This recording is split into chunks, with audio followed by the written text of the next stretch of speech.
We've all been there. You're making a batch of cupcakes and oh, you realize you have some leftover buttercream, so you place it directly into your KitchenAid, straight from the refrigerator. And you're thinking ahead, saying to yourself, oh, I'm not gonna whip this right away. I'll wait till it gets to room temperature. And you've waited what you think is an appropriate amount of time. It's been pretty cold, so your thermostat is pretty high. And then this happens and you start freaking out because your kids only gave you 2 hours notice to tell you that they need 100 cupcakes for today's bake sale. But then you remember. That video from Sweet Dreams Bake Shop taught you how to fix this.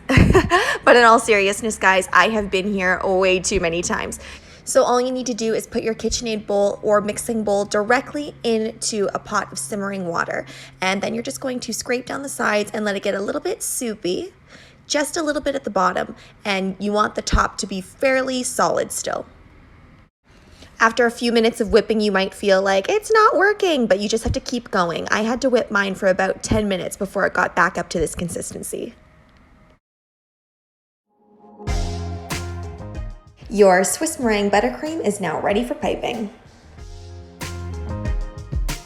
Thanks so much for watching, guys. Don't forget to like, share, and subscribe to my YouTube channel so you can be part of the Sweetie fam. Don't forget to tap that notification bell so you can see when I upload, which right now is happening at 6 o'clock p.m. Pacific Standard Time daily.